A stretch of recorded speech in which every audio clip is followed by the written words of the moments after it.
It is the 27th day of January. Good evening and welcome to News 360 live from our studio here at Adesanwe Kanda in Accra. I am Martin Asiedu Date. And I'm Grace Hamuajiman. Top of the bulletin tonight. News 360 headlines is brought to you by Flamingo Paint, Pepsodent Charcoal and Pepsodent Herbal, EcoBank. Media Foundation for West Africa demands legal action and investigation into the military assault on Media General's Northeast Regional Correspondent Solomon Kanalue.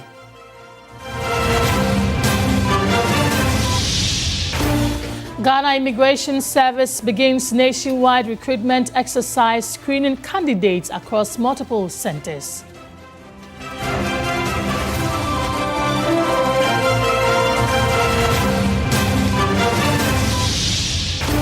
And later in the bulletin, the World Health Organization Africa Regional Director urges stronger collaboration between Ghana and other African countries to ensure quality healthcare delivery.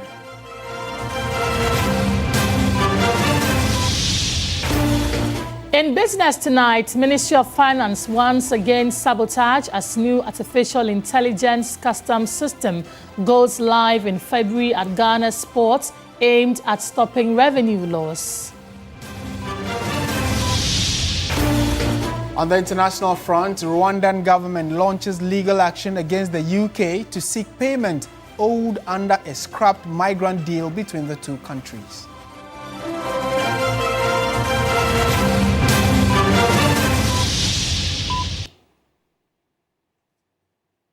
We have details of all these stories and more, including business, sports, and entertainment at the tail end of the program. Let's begin the bulletin from here. Media Foundation for West Africa has condemned the assault on Media General's Northeast Regional Correspondent Solomon Kwame Kanalue during coverage of a military exercise in the Northeast region. The foundation says attacks on journalists undermine press freedom and accountability. Solomon Kanalue, Media General's correspondent in the Northeast region, says the incident occurred on Monday afternoon after he had returned from a community interview. He explains that he had parked his motorbike near a shop when he was confronted by men he later identified as military personnel. On my return, his call came asking me to come to the station. So all I know was I was going to pick up the goods. So when I got there, he told me that military men came around and they were just beating people. There were some 207 cars. They used knives and then they destroyed the tires. I said, oh, did they tell them why they were doing that? Then they said no. So I said, okay, then let me find out. So I rode and parked by the roadside. The moment I parked, about 3 steps away from my motor to the shop, then they arrived there and asked, whose motorbike is this? Though the other motorbike parked, I said, oh, before I could open my mouth to say, it is mine, then they strike it on my back. Solomon says he was later intercepted again, taken to a location outside the town and questioned. He confirms that his phone was seized and searched before it was returned to him hours later. He adds that checks with the district police commander, the regional minister and the member of parliament indicated they were not aware of any military operation in the area at the time. He operated my phone for several hours. He went through my private chats and almost everything I have on the phone. The Media Foundation for West Africa has condemned the assault and called for investigations. Dora Mauto is the Director for Freedom of Expression and Digital Rights at the Media Foundation for West Africa. There's need to increasingly seek legal redress for some of these unfortunate incidents, because if it's just public condemnation and then it ends there, we've seen that in the past, we haven't really had much result. Let's also go through the legal means, do litigation, and ensure that we get justice for abused journalists. Media General should not let this case be one of those others that have gone unredressed. To the military command, I would say this is an opportunity for them to let Ghanaians know that they don't approve unprofessionalism. The Member of Parliament for Wale Wale, Dr. Abdul Kabiru Tia Mahama, has in a statement called on the Acting Minister for Defence to urgently investigate the incident and ensure the perpetrators are brought to justice. Between 2019 and 2023, the Ghana Journalists Association (GJA) documented a total of 45 cases of assaults and attacks against journalists and media institutions. According to Ghana Journalists Association (GJA), 13 attacks on journalists were recorded across the country between January and October 2025. Stakeholders say strengthening communication and engagement between journalists and security agencies will be key to preventing similar incidents in the future. Very condemnable, archaic and backward acting by the soldiers who undertook this. We would see how in the coming days play out and what exactly actions will be taken regarding this unfortunate development.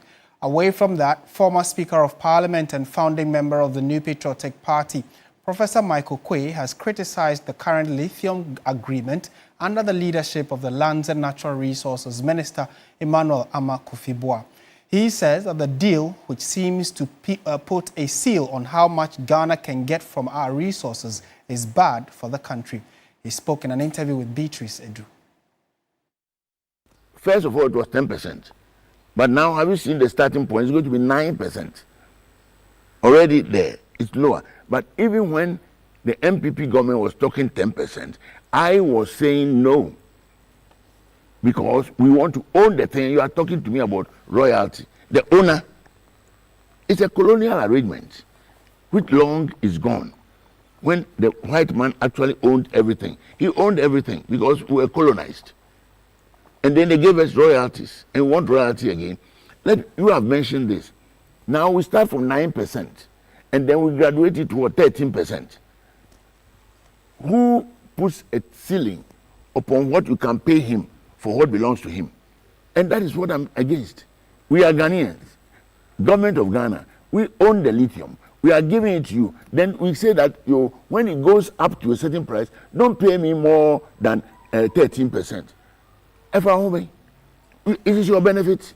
So why do you say we must have a ceiling? So and I want to use your channel to let Honorable Ama Kofi-Boah know that he had no reason to tell us that he was very happy about what has been done. Because you cannot be happy with such an arrangement.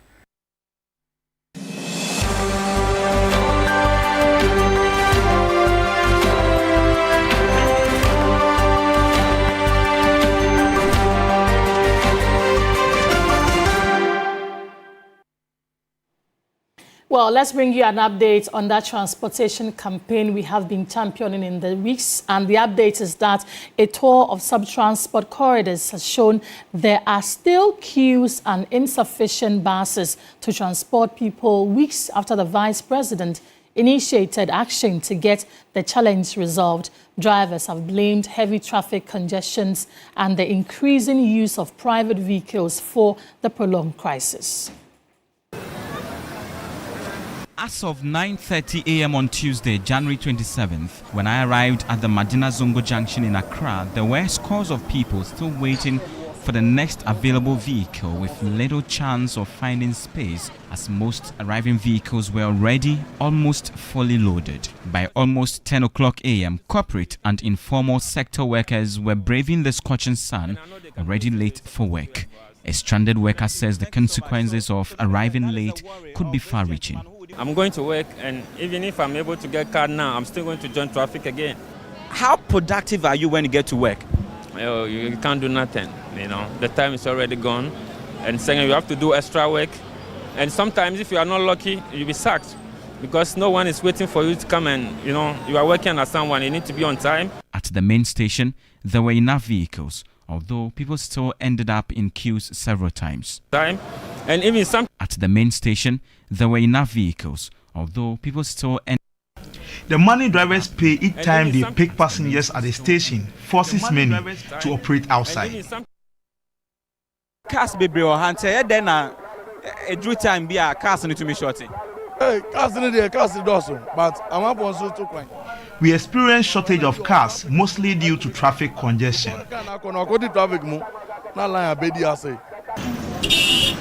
cars na ekono on be di traffic mo ebi su be fi ni ho be du ano na ka na ayema adenti na omo am be gina kwan ho no omo nko station because station cars be o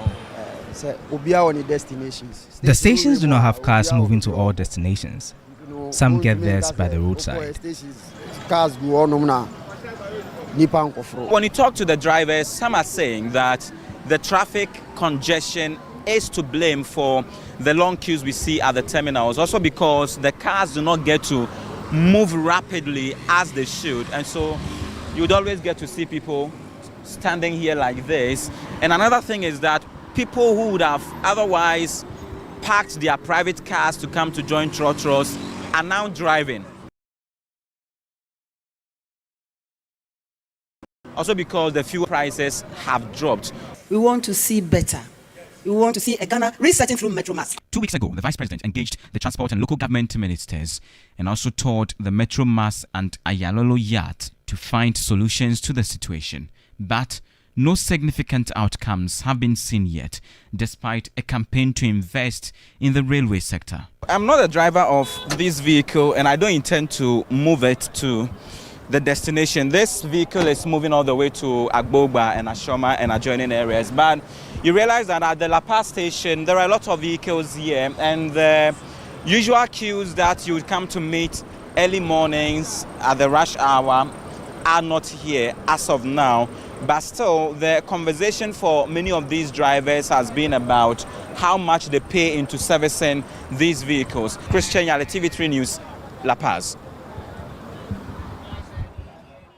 In more news this evening, he could enjoy the perks of diplomacy, but Baba Jamal says he is ready to answer the call to represent Ayawaso East in Parliament, a role he admits comes with far fewer material benefits than his current position as High Commissioner. My colleague Noble Crosby Annan sat down with him after he filed his nomination and has come through with his report. Intensifying in the Ayawaso East constituency ahead of the upcoming by-election on March 3. One familiar face in the race is Baba Jamal, who narrowly lost to the 8 MP Ahmed Nasir Toure in the party's 2023 primaries. Currently Ghana's High Commissioner to Nigeria, Baba Jamal says he is ready to give up the perks of his diplomatic post to serve as a member of parliament, driven by a strong sense of duty and commitment to his constituency. All those who are asking me, why are you leaving Nigeria to come to East Ayawaso? Anybody who is talking like that is because his mind is on material things. Are we motivated by only material things? If I look at my conditions in Nigeria, what I get in Nigeria as a High Commissioner representing the president there, it is 3 times what I will receive as MP. But I have chosen to come and serve my people. Baba Jamal is confident of victory, citing years of service and engagement in the constituency. He adds that if he is not successful in securing the seat, he is willing to return to his role as High Commissioner while continuing to support the constituency in every way he can. I'm not the first person to contest as a High Commission. You don't need to resign. All what you need to do is to ask for leave. Oh, of course, why not? As long as I have been appointed there as the High Commission, I will resume. Do you understand? But whatever happens, I will serve my community in my smaller. I think that if they give me the opportunity, it will give me a bigger platform to be able to serve them better. He maintains that he stands tall among the candidates, including his closest rival, Hajia Amina Adam, the widow of the late MP. Hajia, I hesitate to talk about her because anytime her matter comes up, it will force me to resurrect the dead. And as a Muslim, I don't really want to go. Tell me one project that the husband has done that is a legacy she's coming to continue. One, only one. Stay with us, your Election Command Center. We have details of all of these elections coming up. 2 other stories. The Ghana Immigration Service has officially begun its nationwide recruitment exercise, with candidates being screened across multiple centers. The exercise involves document verification, height measurement, and physical fitness checks conducted in batches to ensure smooth processing. Deborah Abba Mensah was at a center in Accra and reports. In Accra, applicants are being processed in batches across 10 centers, with both morning and afternoon sessions as the Ghana Immigration Service works to ensure the exercise runs smoothly. Some candidates have reportedly attempted to falsify their ages, presenting conflicting birth dates on their Ghana cards and other documents. The exercise also seeks to recruit professionals such as mechanics and artisans who may receive some flexibility with age, while regular career recruits must meet strict fitness requirements. Samuel Basintale Amadou is the Comptroller General of the Ghana Immigration Service. Most of them, I believe, are trying to change their dates of birth for obvious reasons. So they are coming with the date on their Ghana card is different from the new birth certificates they have gone for. So they are trying, some of them have affidavit to back it or whatever. But you see, let me give them a general advice. If you are 40 and you lie that you are 30, when you get to the field, you are likely to even die because you are subjected to a certain level of fitness.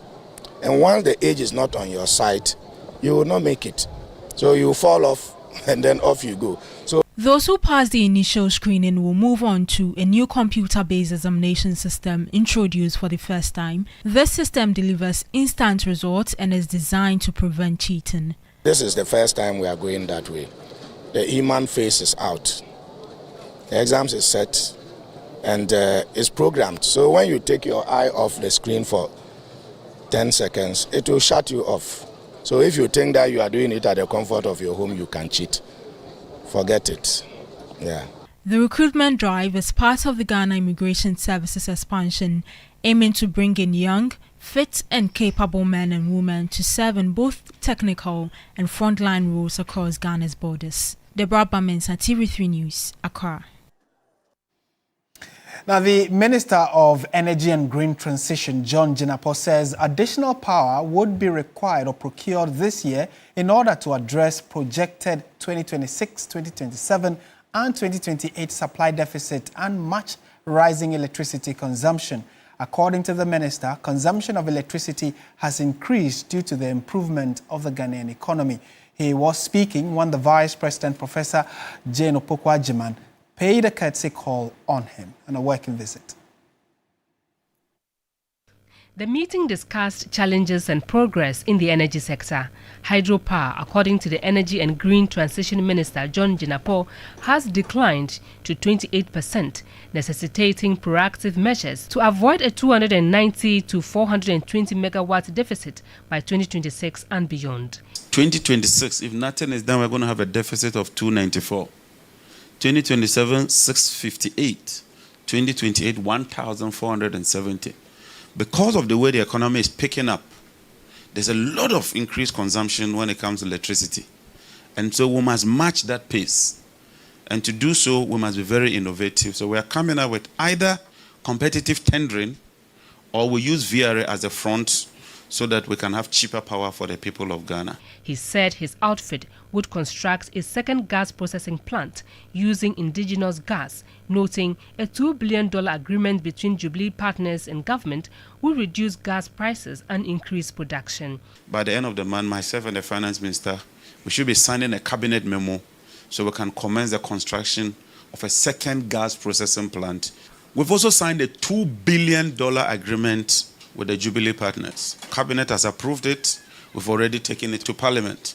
It will reduce our gas price from $3.1 to $2.5. It will increase gas consumption by another 70 MMscf, and it will also increase crude oil production. And so for me, this is a game changer. Vice President Professor Nana Jane Opoku-Agyeman said she is proud of the minister and his team for saving Ghanaians from experiencing power cuts. The interventions have really created the enabling results we're looking for. We had huge debts.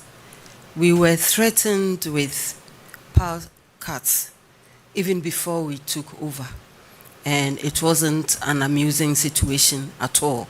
And this is a time for us to commend our president for listening, for supporting, for being very, very positive, and for going along with the suggestions. The Vice President also visited the Ministry of Lands and Natural Resources. Here, the Sector Minister Emmanuel Amakofi-Boa said a number of reforms have been taken and are still being taken to ensure green forests and blue water bodies. I have never shied away with the institutions that are responsible. I told the EPA, I told the Minerals Commission, they are part of the problem. And so we began to basically look at even the licenses, how licenses are issued. I'm happy that we've been able to look at the review of our licenses. As we speak, small-scale licenses over 255 or so has been revoked. We continue to review the processes, and those who have not followed the right channels, we give them the opportunity to correct the processes. The Vice President said it was difficult to imagine the level of devastation caused to the environment. We have no doubt that you are up to the task.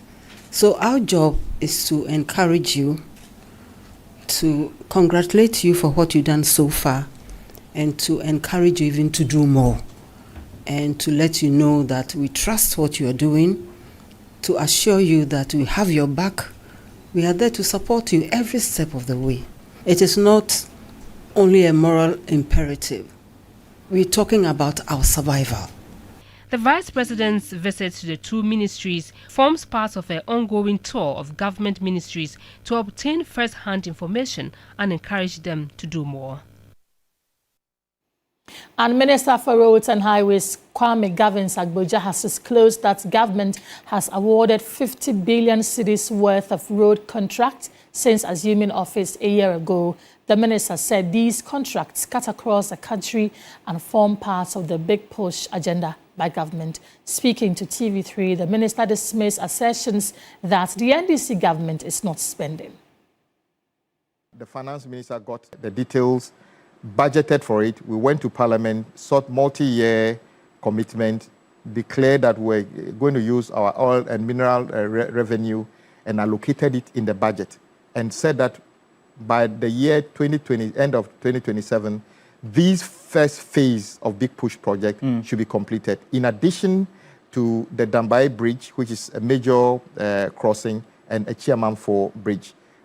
This morning, when I get back to the ministry, I'll be signing the contract for the contractor to commence work on the Chiamanfo Bridge. It's about 3 kilometers. It will be the biggest and the longest bridge in our country. So far, we have awarded about 50 billion cedis worth of work. In effect, the principle behind the first phase of the Big Push is to interconnect the regions to the national capital using the trunk road. We are doing a lot more than the trunk roads currently, but this is the principle by which we arrived at the first phase of President Mahama's intervention on roads. Let's go to the courts now. The Supreme Court has dismissed an application seeking to join the Office of the Special Prosecutor as a party to a constitutional action challenging aspects of the office's powers under the law. Private legal practitioner Noah Adamte had filed a suit challenging the constitutionality of the Parliament's decision to establish the OSP. Lord Edwasari reports.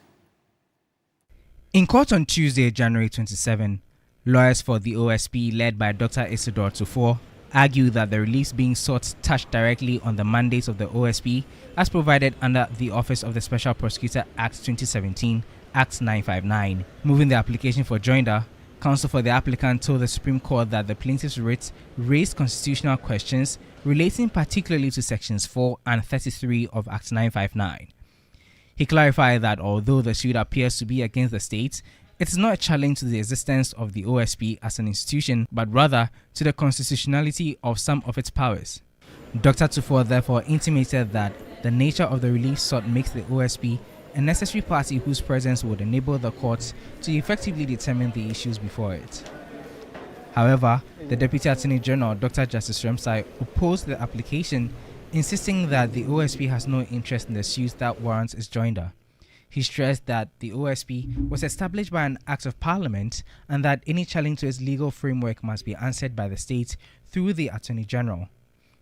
The Deputy Attorney General further submitted that the Office of the Special Prosecutor does not have any proprietary or private interest in its own creation and therefore cannot be described as a necessary party to the action. Supporting this position, The applicant, Noah Adamsi, contended that the role of the OSP has been gravely misconstrued by the applicant. He maintained that the office does not stand to gain or lose anything personally from the outcome of the case and should not be drawn into a constitutional dispute concerning legislative action. After hearing submissions from all parties, the panel of the Supreme Court, presided over by Justice Bafo-Boni, ruled that the OSP is not a necessary party to the suit. The court consequently refused the application for joinder, allowing the substantive constitutional case to proceed without the Office of the Special Prosecutor as a party. Lord Idwasari, TV3 News, Accra. Let's do some health stories because the World Health Organization, WHO Africa Regional Director, Dr. Mohamed Yakub Janabi, has urged stronger collaboration between Ghana and other African nations to ensure quality health care delivery. He warned that challenges will persist if Africa's 47 countries fail to coordinate efforts. Meeting Ghana's Health Minister, Kwabena Minta Akando, Dr. Janabi commended Ghana's bold Accra Reset initiative and pledged World Health Organization's full support, stressing that continental cooperation remains crucial. I would really like to look on this reset in a bigger picture. Sovereignty is good, but 45 sovereignties without coordination, a little bit be more challenging than when we have a coordinating place. We know if we don't, nobody coordinates. One day we can wake up, we are all producing Corella vaccine. All the 47 members, they are going to produce Corella vaccine because we don't talk to each other. According to Dr. Janabi, despite financial constraints, the World Health Organization eradicated Ebola in Congo within 6 months. Proof that coordinated actions works. We have noted, and the entire world at the moment, the increasing constraint of global financial environment for multilateral institutions, including we as WHO, at a time when there's rising demands on country and regions. Despite all these financial shifts you hear, what did Africa do last year? We had an outbreak of Ebola in August. We contained it in 60 days. The health minister, Kwabena Minta Akando, says Accra Reset will deliver concrete results amid global crisis as it is in the best interest of the people. We believe that health reforms must be country-owned. We believe that we need partnership, but those partnerships must be with the mutual respect. We must take our countries into our nations, our countries, our continents, interests into our own hands. We must begin to do a lot of what we call local and resource mobilization and invest it where we need them most. If you are investing your own local resource mobilization, it doesn't come with strings attached, and you are able to get the full benefits of it. Dr. Janabi said Ghana is on the right path and must not relent, praising the Ghana Medical Trust Fund, Mahama Care, as a step forward. Telecel Ghana, in collaboration with the Korle Bu Teaching Hospital, has launched a cervical cancer prevention campaign through Telecel Foundation, which seeks to create awareness about cervical cancer and its attendant issues. There's more in this report. In Ghana, over 1,500 women lose their lives to cervical cancer yearly. This is usually due to late detection and diagnosis of the disease. This worrying statistic encouraged Telecel Ghana to launch a cervical cancer prevention and awareness campaign on January 27 at the Obstetrics and Gynecology Department of the Korle Bu Teaching Hospital. Prior to the launch, Telecel Ghana donated some high-end equipment to Korle Bu and Tamale Teaching Hospitals, as well as the Seshuyuoso Government Hospital, to screen about 10,000 Ghanaian women free of charge. Chief Executive Officer of the Korle Bu Teaching Hospital, Dr. Yakubu Seidu, pledged the hospital's full support for the initiative. Cervical cancer constitutes more than 60% of all female reproductive cancers seen at our Obstetrics and Gynecology Department. Victims of this debilitating condition, who are mostly poor and underprivileged, occupy our care spaces for prolonged periods. I wish to commend the organizers and our corporate partners, and to formally declare 2026 cervical cancer awareness and screening campaign duly launched. Chief Executive Officer of Telecel Ghana, Patricia Obonai, said the campaign is a deliberate move to save women's lives. This is not just a symbolic gesture. It is not charity for applause. It is a deliberate intervention that will save lives, and for that, we say thank you very much to the Telecel Foundation. This is what true partnership looks like: practical, intentional, and life-saving. Today is not just an event, a statement that the future of our mothers, sisters, daughters, and wives, and even friends is worth protecting now and not later. Well, millions know him as I Show Speed, loud, unpredictable, and always live. But during his visit to Ghana, the street became something bigger, a cultural exchange that introduced the world to Ghana's people, places, and power. Judith Brown has more. I'm ready for it. Ghana has such a beautiful scenery, bro. I'm gonna miss Africa, bro. He's one of the biggest internet personalities on the planet, Darren Watkins Jr., better known as I Show Speed. With millions of followers across YouTube and social media, Speed isn't just a streamer. He's a global youth culture phenomenon. From high-energy live streams to viral moments that travel faster than headlines, his influence is massive. As part of his much-anticipated Africa tour, Speed set out to connect with a continent beyond the screen. And one of his most talked-about stops was Ghana.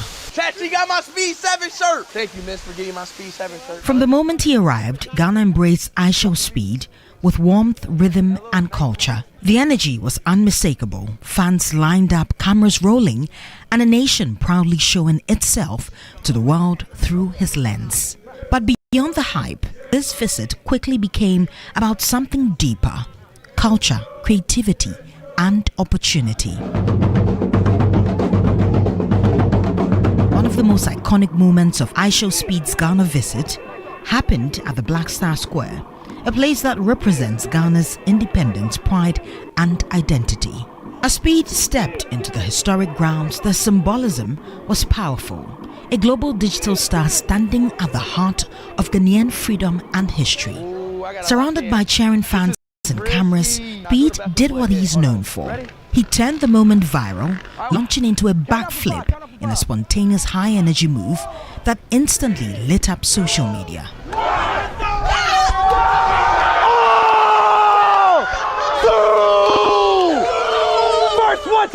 At the Ghana store. Within minutes, clips of the flip were circulating across platforms, with millions of viewers seeing Ghana's most iconic landmark in the background, the Black Star. And crowning it all was a trip to Hammamat Shea Butter Museum, where tradition met global visibility. There, he received a mind-blowing massage that changed the pace of the stream. I'm getting healed. For millions watching worldwide, shea butter was no longer just something sold on shelves. It became culture, heritage, and luxury proudly rooted in Ghana. I Show Speed's whirlwind tour across Africa did more than just generate views. It reshaped perceptions. In just weeks, his live unscripted content placed countries like Ghana directly in front of the world's most influential youth audience. The unfiltered streams challenged old stereotypes, revealing vibrant cities, creativity, and confidence. And for Ghanaian youth, the message was clear. Our culture is not just local, it's global, relevant, and in demand. Judith Brown, TV3 News. Let's go! Well, Martin was one of the people who was very excited when I Show Speed was in the country yesterday. You know, has he left? Yes, he's currently in Namibia. That's the last country he's at the moment on his African tour. But he is likely to come back. And news just coming in. The Foreign Affairs Minister has just conferred a Ghanaian passport. Berima Kofi Akufo. He now has a Ghanaian passport. Ghanaian passport as well. So it's likely he'll come around again in the near future. Still watching News 360 on TV3. Stay with us. There is business, sports, and entertainment coming up.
Sabotage, a new artificial intelligence-powered customs system designed to strengthen revenue mobilization at Ghana's ports.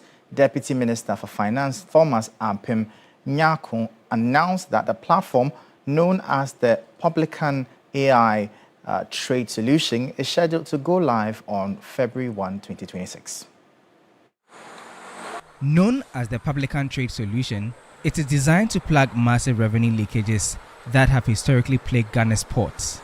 Recent data from the 2026 budget revealed a staggering discrepancy. Between 2020 and 2025, over $127 billion was transmitted out of the country for imports. Yet, only $52 billion was declared for customs purposes. Addressing custom officers at the 2026 International Customs Day celebration, Deputy Minister for Finance Thomas Ampim Nyarko warned that government is keen in making sure the system is deployed without obstruction. We want to encourage you to support this initiative and make sure it works. We are very determined to ensure that nobody stands in the way of the deployment of this important tool that will help us get the right revenue for the state. Our goal is to build a customs administration that is efficient, professional, and responsive to the needs of both the state and trading community. Commissioner General of the GRA, Anthony Sapon, urged officers to view their roles as builders of the nation. Revenue is key, revenue is prime, and as we say in GRA, revenue is the lifeblood of the nation. Without the revenue, our nation will not develop. And therefore what we do, and I keep on telling each and every one of us, that every day what we do is actually national development, not revenue mobilization. The National Development Agenda is the key foundation that drives us to do the things that we do that brings the revenue. The new system aims to bridge this gap by inspecting every shipment document against global trade data, reducing the opportunity for manual manipulation, evaluation, and classification, and cutting duty assessment times from 2 hours to just 5 minutes. Now, the Securities and Exchange Commission, SEC, has moved to reassure investors about the safety of green bonds, despite lingering doubts from the domestic debt exchange program. SEC says green bonds will be safe even as memories of the debt exchange continue to weigh heavily on investor confidence. The program, introduced to restructure government debt, saw many Ghanaians lose significant portions of their savings, challenging the long-held belief that government-backed investments are risk-free. Years later, the domestic bond market is still struggling to recover. Against this backdrop, the SEC is working with the International Finance Corporation to introduce green bonds into Ghana's capital market.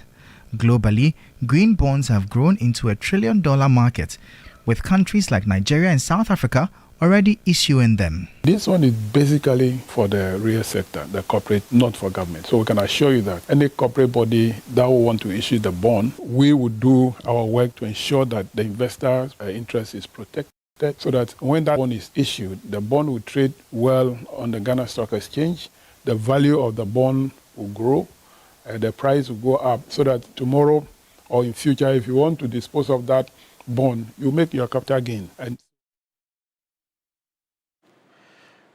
that'll be all for the business segment here on News 360. I am Michael Obodu. Bring you updates now from the currency and the commodities market.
sports segment is brought to you by Sasso Insecticide Spray and Coil.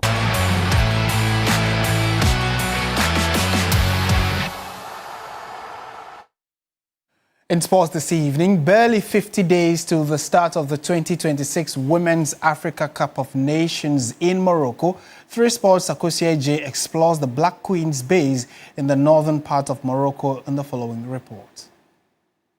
The landmark 2026 edition will bring together 16 nations, among them host Morocco, reigning champions Nigeria, and strong contenders Zambia, South Africa, Ghana, Tanzania, Malawi, Algeria, Burkina Faso, Kenya, Cape Verde, Senegal, Cameroon, Ivory Coast, Mali, and Egypt.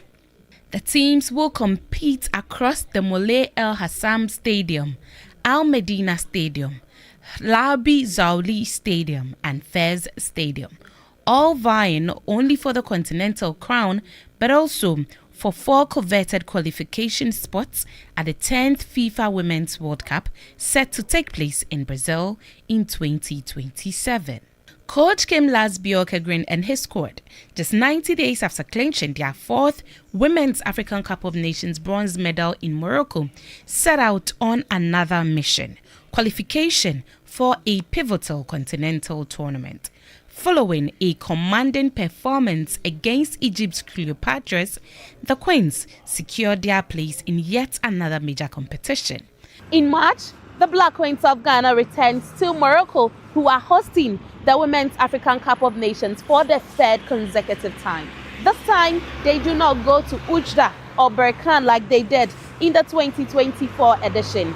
They will be hosted in Fez as they play against tournament debutants Cape Verde, Mali, and Cameroon at the 35,000 capacity seater stadium that is right behind me. This stadium was the home ground for the Super Eagles of Nigeria during the 2025 African Cup of Nations.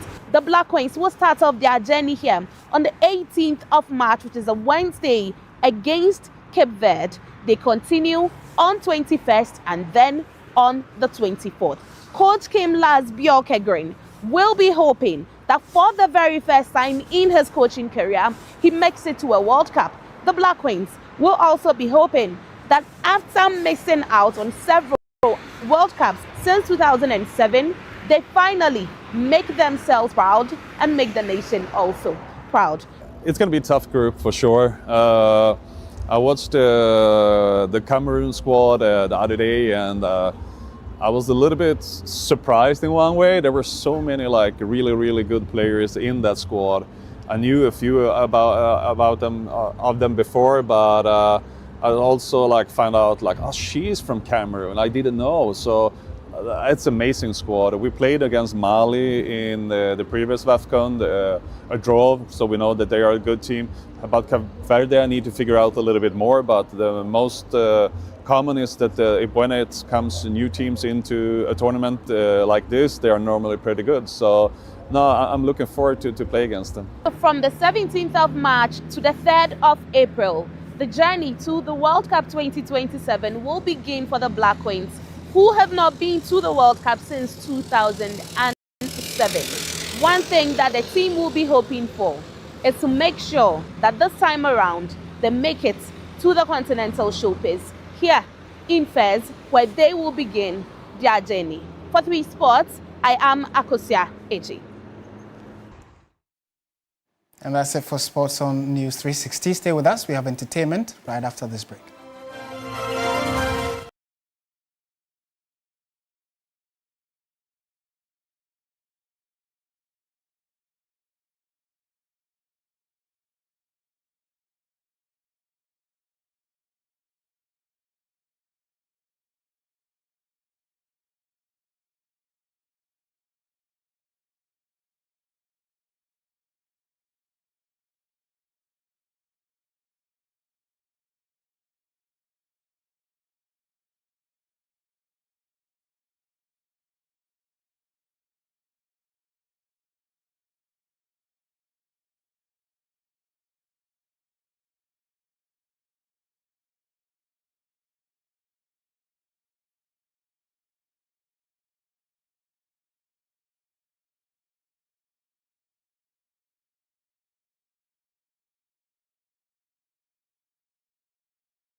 Coil, powered by 3 Entertainment.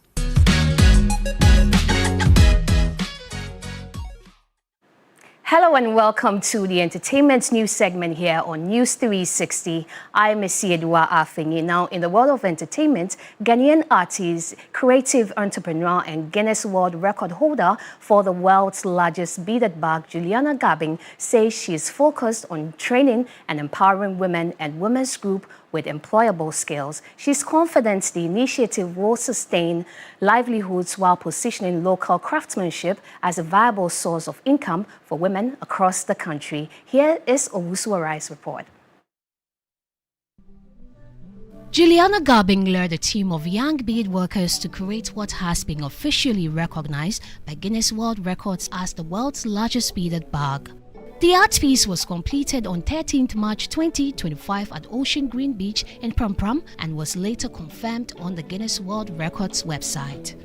In January 2026, Guinness World Records presented Juliana Gabing with a certificate recognizing the achievement as the largest beaded sculpture ever created. It is a significant moment of national pride for Ghana and a powerful affirmation of African craftsmanship. It places our indigenous artistry, skill, and cultural creativity on one of the world's most respected global platforms. The journey towards this record was rigorous and demanding.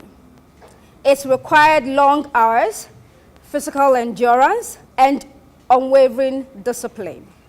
Bead by bead and pattern by pattern, the sculpture came into life through teamwork. In addition to Juliana's recognition, 9 other creative bead workers who contributed to the project were also honored, each receiving certificates of participation. Friends and supporters of the team expressed admiration for the impressive feat, describing it as a demonstration of creativity and teamwork. CEO of Jules Beads, Juliana Gabing, expressed gratitude to her skilled bead workers for believing in the vision and committing fully to the dream and creating the world's largest beaded sculpture. Asked what comes after the global recognition, Juliana explained that the team intends to train and empower women and women's group, equipping them with bead-making skills that can help them earn a sustainable living. We are up to collaborations, especially from schools. We want people to actually learn. Yes, women, organizations, and so forth and so on. My team members and I, we are eager to train everyone. We made it. Congratulations to Juliana and her entire team. That's it for entertainment. I'm Esiedua Afenyi. Over to you, Grace. Right, let's from the international front. The Rwandan government has launched legal action against the UK to seek payment it claims it is owed under a scrap migrant deal between the two countries. Rwanda has filed a case with the Netherlands-based Permanent Court of Arbitration, arguing the UK has failed to honor commitments made in a deal to send some asylum seekers to the African nation. Under the deal, which was signed by the previous Conservative government, the UK agreed to make payments to Rwanda to host asylum seekers and supports its economy. That's it for our package this evening. Thank you so much for watching. I am Martin Asiedu-Date. I'm Grace Hamuajiman. Agenda comes your way at 9 p.m. Alfred also has Ghana Tonight at 10. Stay with us.